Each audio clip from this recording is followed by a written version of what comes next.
The Survivor Specialists, Phil, John, and McKenna are back. And today we continue a series we started in June and we haven't talked about since July, August, something. I don't know. We are here defining episodes. We had 2 left. We've done 22 of them. If you haven't checked them out, make sure you go check them out. And we are on to number 23 today, RizGod, RizGod, baby. We are talking about RizGod's defining episode from Survivor 49. We're going to have Savannah's coming out next Tuesday. So make sure you follow us on all of our social media so you know when that's exactly going live. More importantly, we got a couple guesses in here. We got Fenderman, Riz Edit on Alex episode, really gave him a lot of credit. We also have Alan, your boy. My pick for RizGod's defining episode is the MC Boot episode. We didn't choose it on either of them. We ended up choosing Huge Dose of Bamboozle, which was supposed to be the episode I chose as the best episode of last season or last year. But I messed it up when I did the year-end podcast with Blake and actually did name the Alex episode because I confused my titles. But Huge Dose of Bamboozle. This is the Jawan Blindside. We ultimately ended up choosing not to go with the Alex boot because we felt that Jawan and Sage were totally in control of that vote, even though Rizzo was the one who planted all the seeds. He wasn't the one who made the final decision. We wanted to go this way, and John took so many notes that he's going to tell everybody why. Yeah, I mean, what it comes down to is there are all these other choices, right? You could go with the MC boot, but because I think that was the point in the season where I know, Phil, you and I were texting each other at that time, and it was like, oh, Rizzo's playing this game. This is the point where you realize Rizzo was playing the game and how well he was playing the game. It goes into that Alex boot where he's planted the seeds and everything. But when it comes to this episode, this that culminates in the Jawan boot, what you really have is, I think we see this full character of Rizzo. I think that's what's more definitive. Like, we have these strategic moments from Rizzo. We see that he's a strong strategic player. He's part of this trio that's really navigating the game well together. But this is the episode that really defines his philosophy and approach towards the game. This is the episode where we get the rice negotiation. And Rizzo says, I can have rice in 7 days. I'm not going to have a 1 in 8 chance at $1 million in 7 days. Mm-hmm. And you have him play his fake idol at Tribal Council. That's where you get these moments that I think really define him as a character and really show why he's on 50. Mm-hmm. Yeah, I mean, he is just such an explosive character that, like, these few weeks that I have had off from 49 just made me rewatching this episode again. There's no question why Rizzo was picked for 50, because he is this really bold, in-your-face character. And what's interesting about talking about Rizzo's episode is we have a little bit of insight to what the players want to do regarding Rizzo in 50. So, like, hearing Coach say he wants to get rid of Rizzo because he feels like it's a little bit Russell-esque because all he knows is him introducing himself as RizGod. And we have the like, this episode isn't Rizzo, it is RizGod. Mm-hmm. So to see, that play into things is really interesting, that we have now that perspective as opposed to when we were recording everything else beforehand. Yeah, I mean, obviously we had to save RizGod and Savannah because we had no idea what they were actually going to be like, right? Doing a defining episode for somebody when you haven't seen them would have been tough. But I do agree with you. I mean, this was the episode where, look, I did the interview with RizGod. I got exit press with him, which was really a great time. I mean, I'm excited for when 50 is over to have RizGod on this podcast in a legitimate way, like in a bigger way, where he's going to come on, and I'm sure he's going to be short with his answers, right? I'm sure. But I feel like, I still don't really understand why the fake idol thing. I understand that, he wanted Christina to play hers. Christina played hers anyway. Like, I don't really understand the whole fake idol thing. Maybe one day we'll get to the bottom of it and it'll mean more, but Christina does play her idol. Christina does vote for Rizzo. And ultimately it's Jawan who ends up going home here. And Rizzo does place a vote on Jawan. And it felt like Rizzo was being a little bit more protective of Jawan throughout the early portion of this season so that Jawan wouldn't be the one who went. And this kind of showed that Rizzo was more than just the character. He was also a gamer. And we did our top 50 characters in Survivor history. If you haven't checked that one out, make sure you do. And when we talked about that, it was this weird thing of like, well, who's a gamer, who's a character, and who's kind of a weird mix of both. Like Tony is probably the best example of a mix of both, because what he is on Kagayan, what he is at Winners at War. And then when we had Parvati and Sandra lower, people were like, how could you do that? It's like, well, they're better players than characters. Yeah, exactly. You know, and so when I sit here and I look at Rizzo, I feel like Rizzo probably does fit into the character portion, which makes it tough to pick his best episode, because the episode that we're showing here might actually highlight his strategy even better than his character. But he is definitely more of a character than a strategist, but he's kind of a good mix of both. Yeah. So like now that you point that out, this episode, they are going between Sage and Jawan, and Rizzo doesn't, put much of his emphasis into, all right, which one is going. They let Sophie do that. And so being able to know when to take a back seat and let someone else put their opinion in to drive a vote to keep, that relationship, because he was really fighting to keep Sophie as a relationship. And, her vote was important to them. So letting her kind of dictate Jawan versus Sage what was really important to his game. Yeah, and we see it from Rizzo in this episode. He does mention, I think Sage is like the bigger threat moving forward. But like we can go either way. And like Phil mentioned, Rizzo had really cultivated this relationship with Jawan. That's why we get the result at the MC boot that we get, right? Because Rizzo was really working on this relationship with Jawan and vicariously like through Sage at that point too. And I think one thing we don't appreciate in Survivor players very much, and I mean, I'm rewatching Amazon right now, so you kind of see it a little bit, is that ability to cut your allies when you have to. And just know when it's time to pivot to someone else. And that's what Rizzo's really showing in this episode. He had cultivated this relationship with Jawan, but it had gotten to the point where Jawan and Sage had too much power in the game because they were floating in the middle between these two sides. And in order to gain complete control of the game, Rizzo, Savannah, and Sophie had to take him out. They had to take one of them out there, and getting that move out there, it culminates in this fantastic tribal council, right? Like we get the Savannah Jawan showdown and everything. And we just really see a player who knows how to put himself in a position to get further in the game, which is something a lot of the times we fault people, especially in the new era, for not being able to do. Yeah. And he's been doing this. Go ahead, McKenna. It bleeds in from the last episode of him saying, Alex is in the middle, I want to be in the middle. And he's like, all right, well, two other people are placing themselves in the middle. I need to be in that spot. And he's taking away that power once again. Yeah, and in this episode, he ends up getting a vote, but it's still Savannah who is the stray votes, right? So even he's managing to get his alliance through. He's managing to take a swing. He's managing to put himself in, kind of that middle position. Although we never really see him play with the other side, but he talks about it. But he's not the one who would get got in this situation. And that's obviously why Christina does put the vote on Rizzo, is in case Rizzo does play his idol for Savannah, then Rizzo would be the one who went. But yeah, I feel like, when you look at how Rizzo was playing the game, it wasn't just to survive one more day. And I think, John, you brought that up. That's where he has this quote of, I have a 1 in 8 shot of winning this game. And he wasn't just playing to survive another day. And I think that's really on display here, because there are people who would say, look, I could go for it here, but let's look at the numbers. Jawan, Sage, me, Sophie, Savannah. Let's get down to 5, and then I'll try to take out one of them. He said, no, I got to do it here. Like, I have to do it at final 8. If I don't do it at final 8, it could ultimately come back and bite me in the ass. And so, he brainwashes enough people into voting out Savannah, or voting out Jawan, when Savannah was still the obvious boot in one of the 2 episodes where Savannah survives without having immunity. Yeah.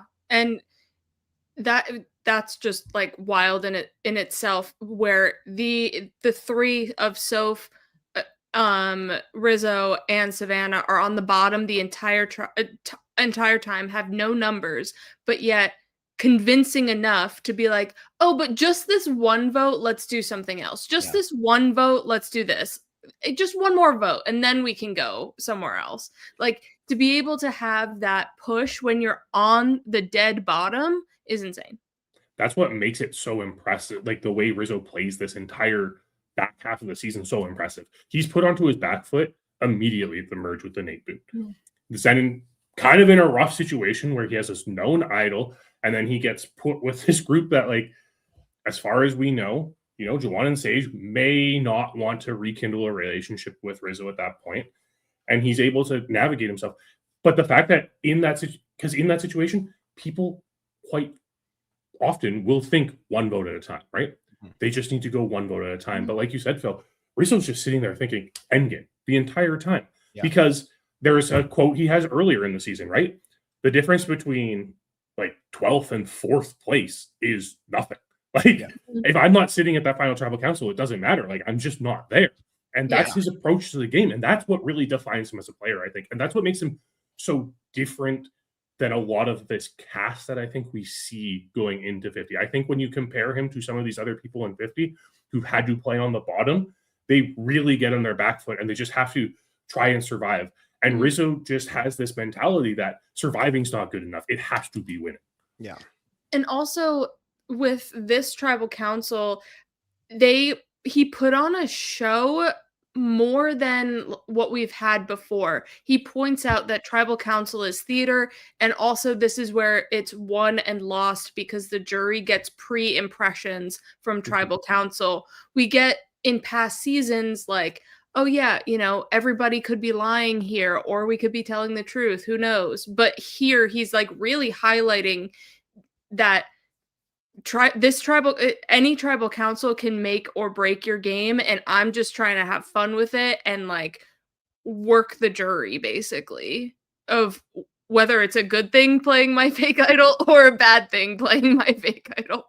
Well, and that's the conversation, right? I remember after this episode aired, we said the jury doesn't seem all that enamored with what he's doing.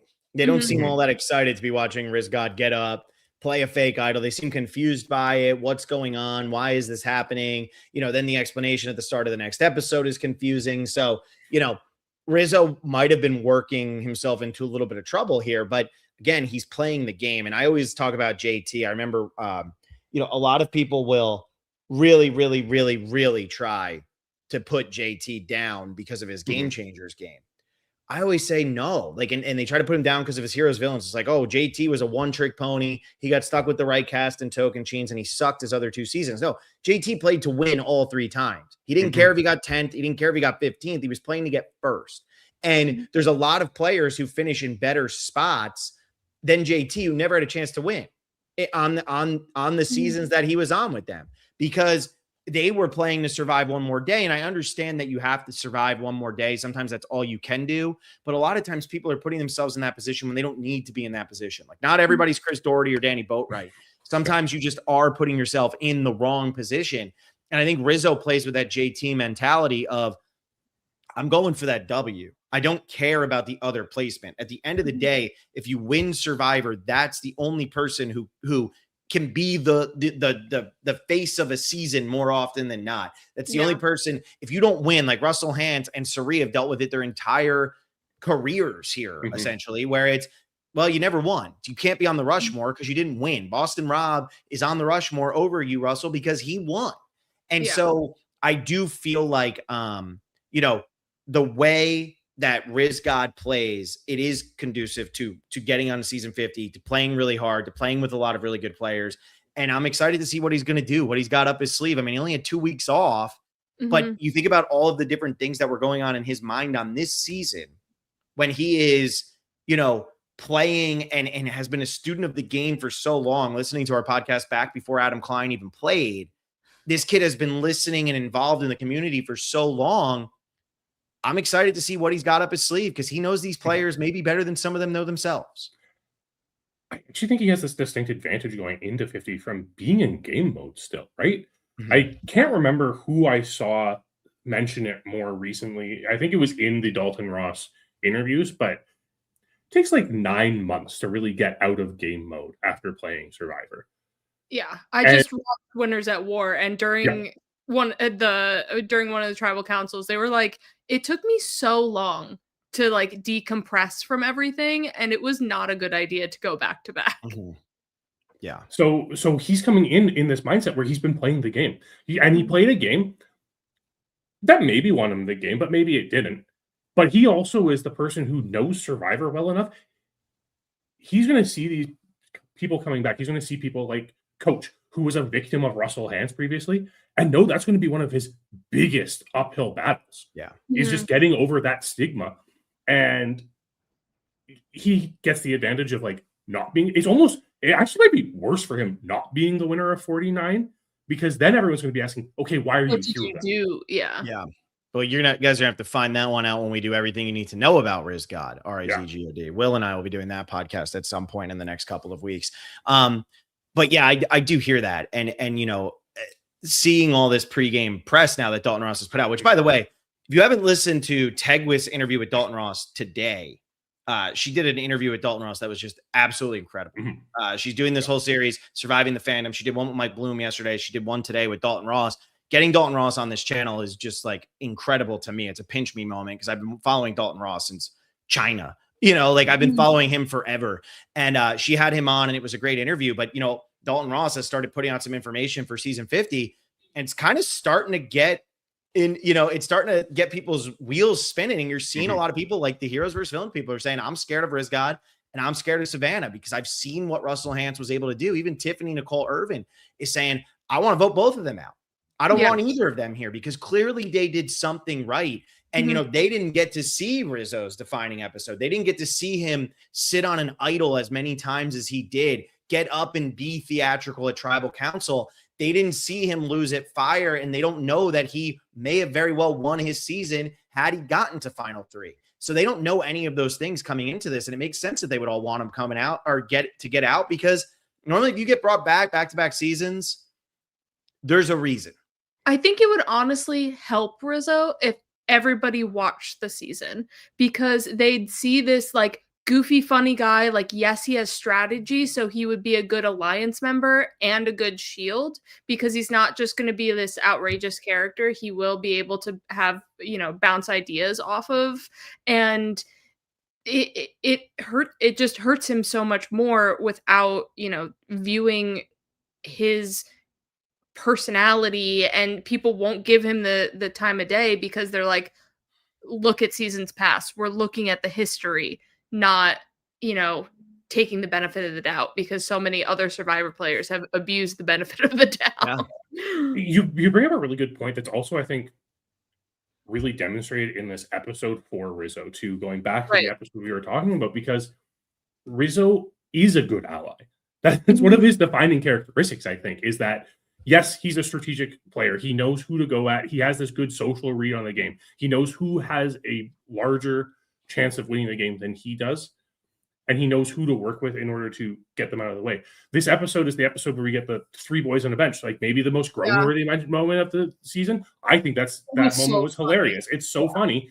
And then immediately it's super cut with him saying, yeah, we got to vote Steven out immediately. Right? Like he has this type of thing, but he has this aura around him, which makes it so people, I hate to say it because, I mean, he's like, what, 25 now? But 26, something like that. But he kind of has this little brother energy to him. And I think a lot of people will view him that way. And I think it's really beneficial for him. And that's also what lends him into being this, getting away with being a little more conniving and being able to just blatantly say, let's get rid of Steven. Yeah. Also, in this episode, we see the Rizzo can't do puzzles too. Oh, yeah. So with so many challenges ending in a puzzle, either for the tribal phase, that could be bad, or in the individual phase, let's keep him around. He can't do a puzzle. He's not going to win. So they don't get to see that aspect of his game, like the physical game. They could be like, oh, he seems kind of all right. Let's keep him around for that. And then really, he didn't add much to challenges. Yeah. In fact, he gets really upset in this season about how much he doesn't add to challenges. Yeah, and obviously, again, that's something that the cast isn't going to know, that he's terrible at puzzles. They're probably going to look at him and think he's very good at puzzles because he Because kind he's of does that look like a Survivor dorky super guy. fan. Yeah. Yeah, but he's terrible at puzzles, and I do think that that's funny that that pops its head up, because how could you have a defining episode of Rizzo without having him be terrible at puzzles? That is maybe his most defining characteristic, McKenna, like you said. And it's arguably one of the easiest puzzles to complete. It's a jigsaw puzzle of the logo. Yeah. Yeah. And you see him struggling. You see him taking a piece from the top of the puzzle and trying to put it on the bottom, like right above the bottom piece. And it's like, that makes no sense that that piece would go there. Yeah, outwit all the way down at the bottom, being like with the number. Yeah. What else about Rizzo's defining episode here? I know these were all like 20 minutes back when we did them back in the day, right? Yeah, they were all around 20. They were all pre-recorded. So if you haven't checked any of them out, we have one for every player prior to this, and we were doing them in front to back, back to front. We were like reversing. So it was Jenna first, then Kyle, then Colby, then Joe. Yeah. And then it was Stephanie, then it was Camilla. So we were kind of like working our way through the front and the back and met in the middle. So Rick Devens was our last one. But yeah, if you guys want to check all those out, I mean, we have 20. That gives you plenty of content if you're looking just for stuff that we did 6 months ago and you want to hear what we were talking about back in the summer and whether or not you agree or disagree or any of that. I mean, we're going to have Savannah's coming out, like I said, next Tuesday. We're going to be recording that one also again at 9 p.m.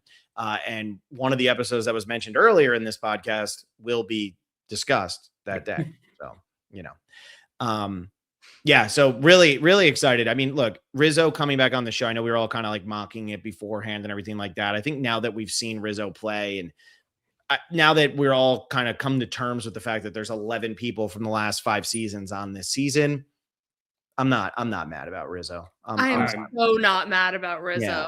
I'm honestly pretty excited to see what plays with all of these legends. Don't say excited. Let's not get carried away. I am. No, I'm excited. I am genuinely excited, especially because, like, isn't he on like one of the fun starting tribes? I gotta look. Survivor 50 starting tribes. I forget, man. That the tribes have gone in and out of my brain nonstop. It's RizGod's on with Colby, so I will get Colby saying, "What the hell is a RizGod?" Yeah. What the hell's a RizGod? Yeah. Yeah. God, that tribe. Colby, Q, RizGod, Angelina, Kyle, Aubrey, Genevieve, Stephanie LaGrossa. Yeah, that sounds incredibly fun.